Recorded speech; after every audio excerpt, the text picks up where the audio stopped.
Еще с сентября 2015 в Steam вышла долгожданная кикстартерами игра Undertale, достигнувшая своего пика популярности в январе 2016 года. С того момента в большинстве стран мира появилась многочисленная многомиллионная фан-база, полюбившая ее всем сердцем. Очень многим она запомнилась впечатляющим геймплеем, незабываемыми героями, прекрасными саундтреками и до слез трогательным до глубины души сюжетом. После прохождения фанаты начали интересоваться игрой все глубже и глубже, познавая тайны и создавая разного рода теории о героях и их предысториях. Среди членов фанатской базы не исключением стали и сами раннеры, которые решились воспользоваться ситуацией и узнать, насколько быстро можно пройти Undertale в совершенно разных категориях. Всем доброго времени суток, а мы с вами начинаем видео спидран на примере Undertale. Просьба досмотреть до конца, а пока ставьте лайки и подписывайтесь, чтобы увидеть еще больше видео. Это также помогает продвижению на YouTube. Игра Undertale для спидранинга не требует чрезмерно сильное железо, чтобы ее потянуть и постримить. Тянет даже и на старенькой, но доброй XP-версии Windows. Да и по размеру она по нынешним меркам весит достаточно мало, поэтому ранить игру могут все. Стоит мне здесь также уточнить одну очень важную деталь в спидранах Undertale. В последних патчах 1.02 официально был добавлен японский язык, из-за чего игроки ввели в спидранкоме одноименную подкатегорию совместно со старыми версиями. Кроме того, оставляя при этом операционку Microsoft, геймеры предпочитают проходить Linux-версию, именно патч 1.001, потому что доступен один не менее важный скип. Это скип безумного манекена. Проходится тем самым шустрее, а также дает возможность игрокам быстрее мышить кнопку Z и Enter одновременно, чтобы поскорее пропускать текст. В общем и целом, Undertale хорошая игра для спидранинга, тем более, что большинство ее категорий не требует большого количества времени для скоростного прохождения. Это может занять меньше часа или два, а какие конкретно категории, сейчас мы о них с вами и поговорим.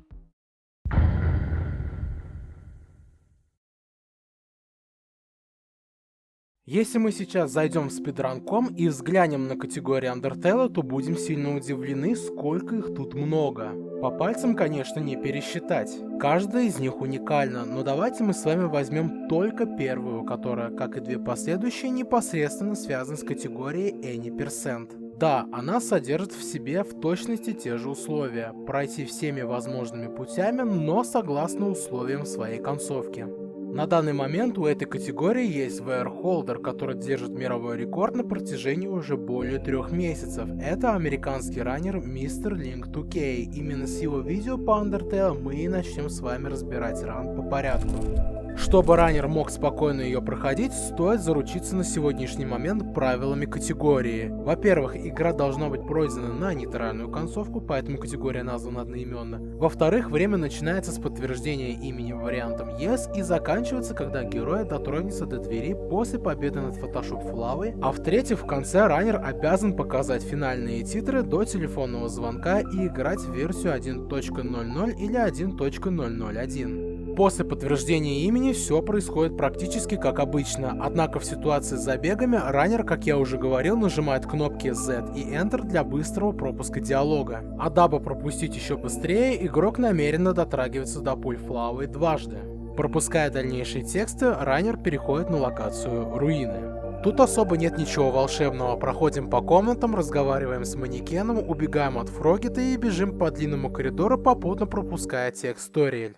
А дальше у нас начинается RNG, а рандомно здесь типы монстров, которые игроку могут попасться по пути. В течение 5 комнат раннер должен обращать внимание на то, какие они. Если это плаксилот или же любой тип мини-жела, то можно просто их пощадить, что сейвит немного времени. Далее, в первой комнате с камнями раннер держит кнопки вверх и направо, пока пропускает очередной текст-бокс, читает надпись, а затем быстро держит вниз направо, дабы потом подтолкнуть камень. В следующей локации с 3 из них он подходит с правой стороны к третьему, что помогает подталкивать героя и проще с ним интерактировать, попутно скипая текст. В комнате с набстаблуком, когда начинается сражение, раннер использует действие и успокоить 4 раза. При этом он старается не нажать на что-нибудь лишнее, дабы засейвить время. И битва на этом заканчивается. После пощады игрок направляется наверх. Однако есть маленький шанс дальше натолкнуться на монстров. Но после все идет как обычно, то есть ничего пока фантастического не происходит. С этого момента до того, как раннер добирается до подвала. Настает час битвы с первым боссом. Стоит подчеркнуть, что это рандомная часть игры. Раннер все время будет нажимать на кнопку пощады, ибо остальные действия просто-напросто не нужны. У Ториэль, с которой сражается Мистер Линк 2K, имеет много различных атак, но самое актуальное это ее атаки рукой. Раннер наталкивается на ее руку, дабы немедленно закончился ее ход, что сильно сейвит время. Каждая атака сохраняет 5 секунд. Вся эта битва длится в течение 13 ходов, последний из них безобидный. Раннер старательно и намеренно получает дэмэдж, дабы достигнуть 3 хп или ниже по условиям стратегии к 12 ходу. После того, как Ториэль прекращает атаковать, раннер пропускает текст, попутно нажимая кнопку пощады до самого конца. А дальше уже все как обычно. Объятие, проход по коридору, разговор с Флавой, а раннер завершает первый уровень. Следующий на очереди Сноуден или Снежный Град.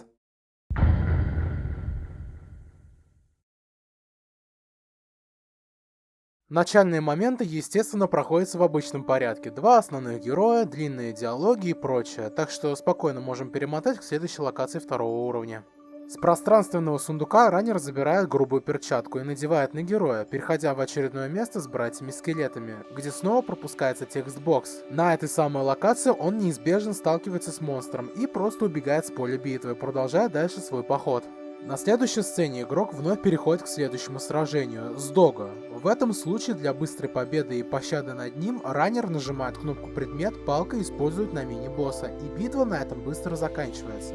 Так, теперь мы дальше мотаем этот забег до наших с вами братьев-скелетов. Здесь тоже ничего волшебного не найдено, кроме как того момента, когда Мистер Линк 2K сокращает путь, срезывая некоторые углы так называемого лабиринта. Следующие 3 локации, где на втором станции Папирус, мы тоже пропускаем. На 4-й раннер переключает скрытый рычажок и сталкивается с малым псом, избегая сражения простым побегом. Мистер Линк 2K возвращается назад, сохраняется, дабы восстановить здоровье, и обратно. При этом раннер перезаходит в игру, а мы с вами должны увидеть следующую картину. Теперь, внимание сюда. На ваших глазах раннер только что открыл какой-то непонятный для вас инструмент. Не пугайтесь, это совершенно легально среди забегов по Undertale. Сам лично это проверял и спрашивал модераторов спидранинга по данной игре. А теперь подробнее, что из себя вообще это представляет. Данный инструмент командной строки предназначен для управления генератором случайных чисел, или коротко RNG, для версии 1.001. Что он тут собирается делать, с самого начала я далеко не понял, в чем тут дело, однако решился зайти в дискорд сообщества спидранинга по Undertale и задать вопрос, на что получил быстрый ответ.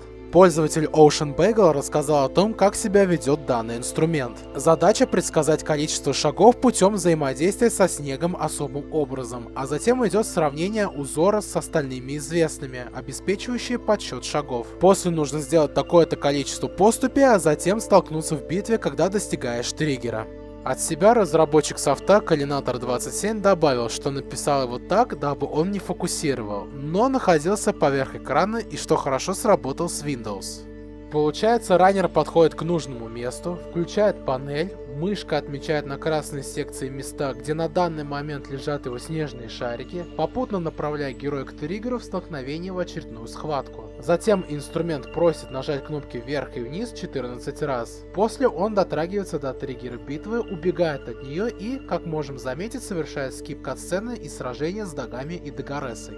Следующее местечко мы тоже пропускаем, ибо тут нечего попросту и сказать. Все как в казуалках, находится рычажок, который решает данный пазл, а возле другого игрок выбирает правые варианты ответа во время диалога с Папирусом. Следующую локацию мы тоже перемотаем, ибо просто походка. С очередным пазлом тут тоже есть кое-что интересное. Раннер пользуется методом Ice Puzzle Skip, который позволяет пропустить катсцену с появлением моста в конце решения головоломки. Что это из себя представляет? Раннер начинает свое катание по плиткам с нижней стороны и направо в точном порядке по спидран-стратегии. Затем 2 выше, пока не трогая ближайшую справа. После этого он дотрагивается до первой, затем слегка до нижней, направляясь ко второй паре плиток. Катится вверх, влево, вверх, а затем направо. И как только он достигает последней плитки, он должен оказаться в правильной позиции, сделав Frame Perfect, а затем нажать вниз и направо одновременно. Пока раннер скользит до кнопки, чисто уже держит путь направо. Как только он сделал все правильно, мистер Link 2K будто чисто проходит по воздуху, пропуская кат-сцену с мостом, что в целом так и должно произойти. На следующей сцене раннер встречает большого пса, и битва начинается. Геймер нажимает предмет, палку, использует на него, что позволяет спровоцировать на атаку, оказавшаяся, как ни странно, лежащей собакой, об которую же он получает урон, дабы быстрее пропустить ход противника, и щадит. В последующей сцене, думаю, снова не на что смотреть и что-либо комментировать, так как мистер Link 2K чисто пропускает Xbox Санса и Папируса. В Сноудене он сокращает путь, заходя с одной маленькой ледяной крепости и выходя из другой. На следующей локации, попутно пропуская диалог, настает время битвы со вторым, однако самым легчайшим боссом в игре – Папирусом. Первое, что делает раннер, так это опять бросает палку, дабы быстро пропустить короткий текст. Затем специально получает дэмэдж от его атак костей. И так он продолжает это делать 2 раза, пока на 3-м ходу у него не остается 1 хпшка, что позволяет Папирусу просто отправить игрока в свой гараж. Спрашивается, а что же теперь? Опять возвращаемся к тому же месту и начинаем повторную битву. Только на этот раз раннер жмет кнопку пощады вместо кидания палки. Сердце становится синим, и вновь раннер намеренно получает дэмэдж, доводя жизнь до 1 хп. Мистер Link 2K повторяет этот же процесс 3-й раз, а на 4-й Папирус устает, и игроку предлагается 2 варианта – драться или нет. Раннер выбирает второе, а после первый выбор «давай будем друзьями». Мэшет текстбокс, битва на этом заканчивается, раннер направляется направо, а вслед начинается 3-й уровень – водопад или водопадие.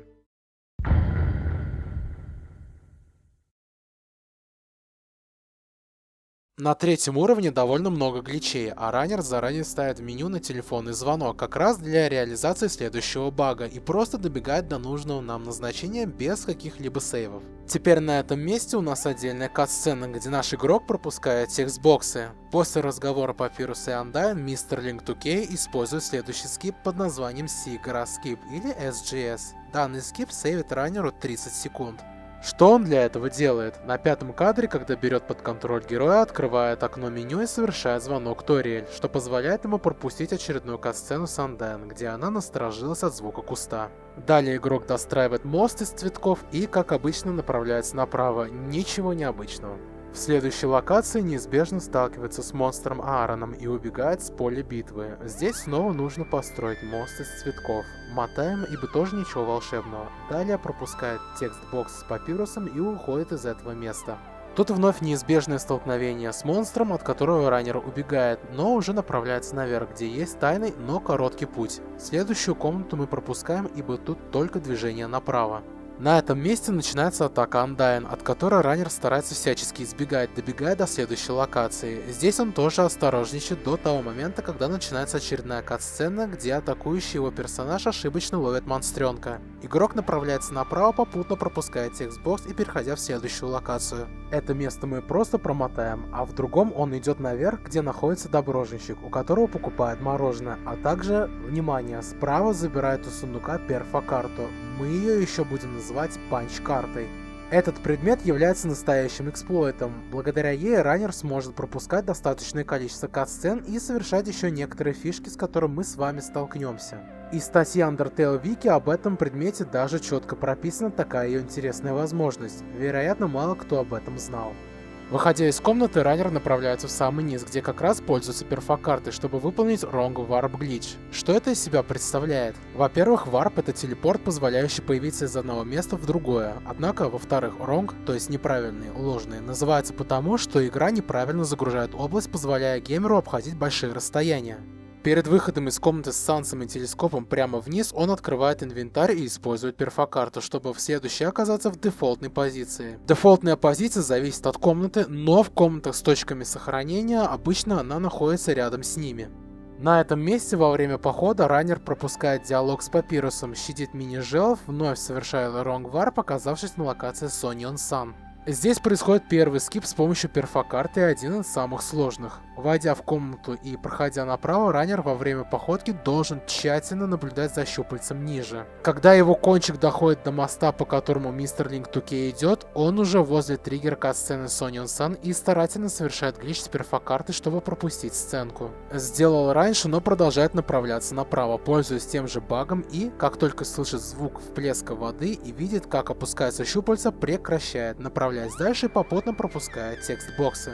Самое главное не останавливаться и не идти медленно, иначе может случиться софт-лок. Раннер много раз будет совершать перемещение с помощью перфокарты, поэтому нет смысла комментировать это часто. Дальше удирает от битвы сирены, а остальные комнаты он просто пропускает. Мотаем дальше. В дождливом коридоре раннер пытается осуществить скип монстренка или Monster Cat Skip, пропустив текстбокс и идя вперед, не останавливаясь, однако не сошло с рук. Хотя данный скип сейвит где-то от половины до 1 секунды. По сути, незначительно. Несмотря на это, он продолжает свой забег, однако к концу прохода ему все же удается это проделать. Вниз по очередному дождливому коридору раннер дожидается, когда он пройдет мимо эхо цветка справа, и когда окажется головой на одной линии со вторым высоким камышом, проделает тот же трюк. После того, как дойдет до конца на локации с замком на заднем фоне, раннер вернется и проделает скип, чтобы оказаться уже рядом с баком зонтиков. Также и с монстренком, дабы быстрее залезть наверх. Пропускаем этот момент и оказываемся на следующей локации. А в лабиринте, с моей точки зрения, достаточно сложно определить, где находится триггер кат-сцены и активации копии Undyne.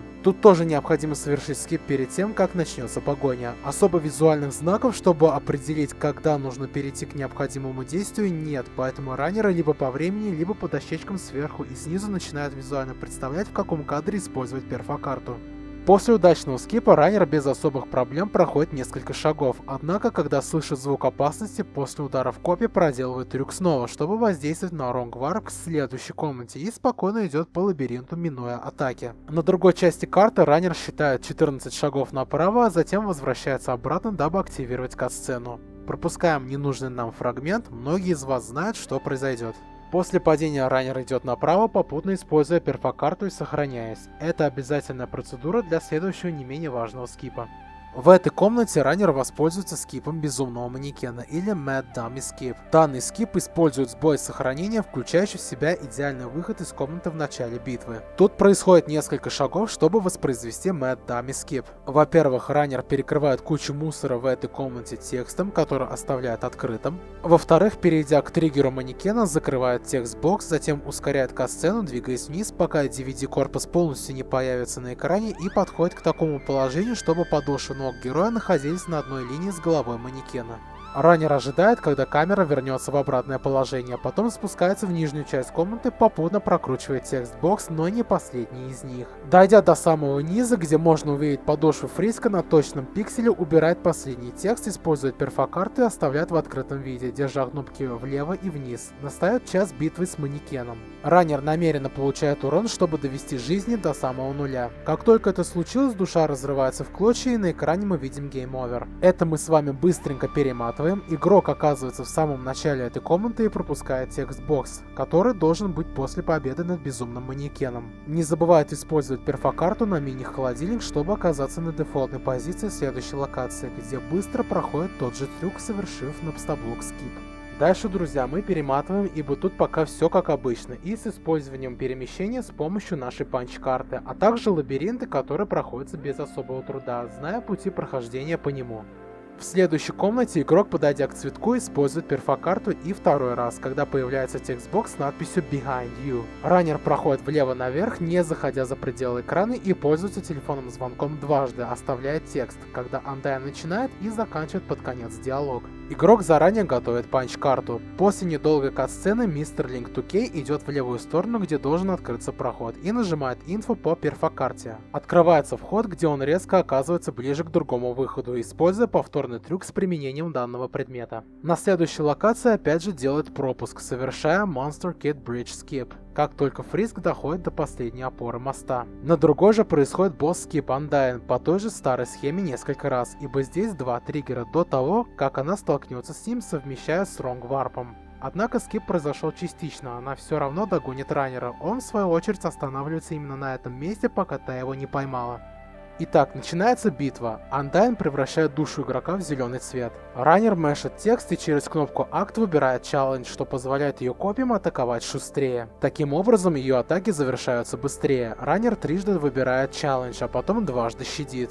На последнем ходу мистер Link 2K доводит свое хп до 6, что необходимо для скипа. После того, как Undyne превратил сердце в красный цвет, раннер ловит стрелу для быстрого пропуска хода и убегает. Унося ноги, он попутно пропускает текст Папируса, но держит путь направо. Пропуская место с Сансом, тут ничего необычного. По старинке пропускает кат-сцену с падением Undyne на Джаре, и битва на этом заканчивается. Следующий на очереди уровень Hotland, или Жаркоземье.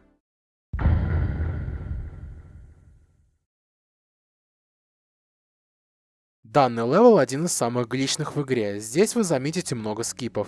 В лаборатории раннер пропускает кат-сцены и первую битву с Метатоном, используя панч-карту.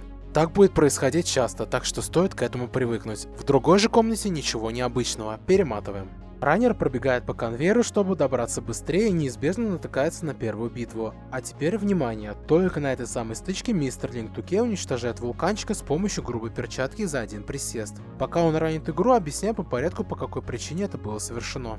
Во-первых, раннер проходит исключительно нейтральный путь, а не пацифистский. Начнем с этого. Во-вторых, 4-й уровень увеличивает урон от атак и тем самым уменьшает ходы для победы над Асгором. До этого мы еще дойдем. По той же схеме раннер совершает Out of Bounds, открыв еще и текст с описанием предмета. На таких локациях с перепрыгиванием он будет делать подобные трюки.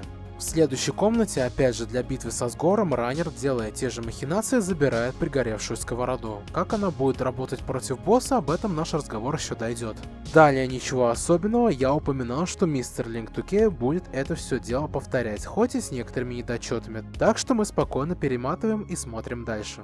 А вот тут есть кое-что интересное. Раннер, наклоняясь на левую стену и ожидая стрелки вверх, проделывает тот же трюк, но сразу же проходит через дверь, совершая пазл скип.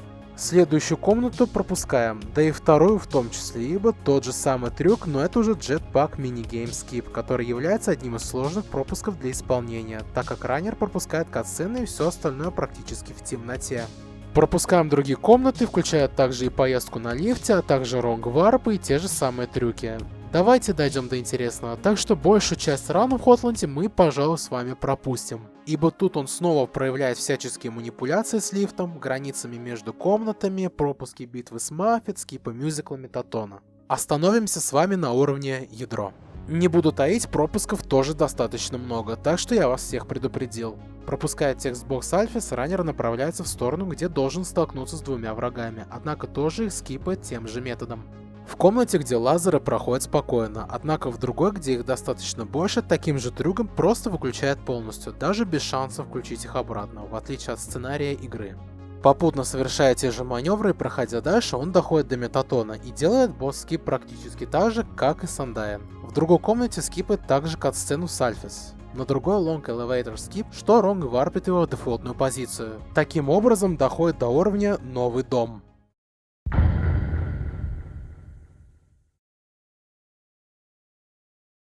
Мы все прекрасно с вами знаем повествование, содержащее в себе предысторию, о котором рассказывают монстры, поэтому раннер будет то и делать, что скипать и мэшить текстбоксы от начала до самого конца, пропуская все, а также кат-сцену с Сансом в последнем коридоре, кат-сцену со Асгором в тронном зале, Ронг варпив в дефолтные места, доходя до самого барьера. Так что это мы все с вами мотаем до начала битвы с Асгором. Настает час сражения с предпоследним боссом данной концовки. Естественно, до битвы раннер приготовил подгоревшую сковороду. Объясняю, для чего именно она тут нужна. Данное оружие способно наносить гораздо больше массивного количества дэмэджа, чем любое другое в нейтральной концовке и пацифистской. Для этого раннер должен отлично атаковать по центру метра атаки несколько раз. Это сложно, но эффективно. Сражение в основном состоит из попыток нанести идеальные удары, чтобы побыстрее победить Асгора.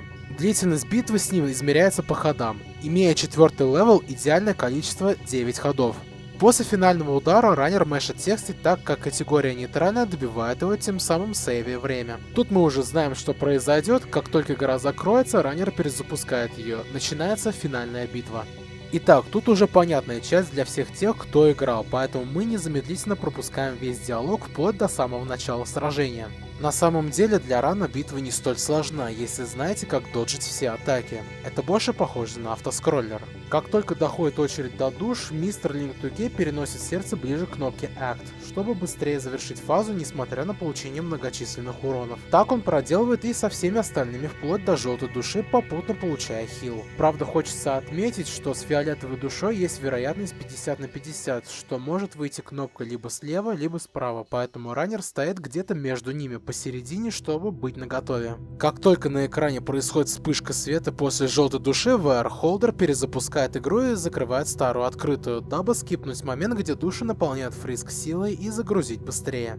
После последнего удара небольшая катсцена, которую мы с вами мотаем до момента, где Фриск позвал на помощь. Раннер специально стоит в самом низу, дабы быстро пропустить финальные пули Флавы. А затем, вы прекрасно знаете, цветок теряет власть над временем, души взбунтовываются и лишают его силы. Перед раннером снова появляется выбор. Мистер Link 2K просто заканчивает эту битву кнопкой Fight. Как только появляется текст Флавы, он перезапускает игру снова, оказывается рядом с пустым цветком, доходит до двери и ран на этом заканчивается. Раннер Mr. Link 2K достигает мирового рекорда по категории Neutral по времени 52 минуты 23 секунды и 883 миллисекунды. Видео с его раном опубликовано в Speedrun.com 17 октября 2022 году.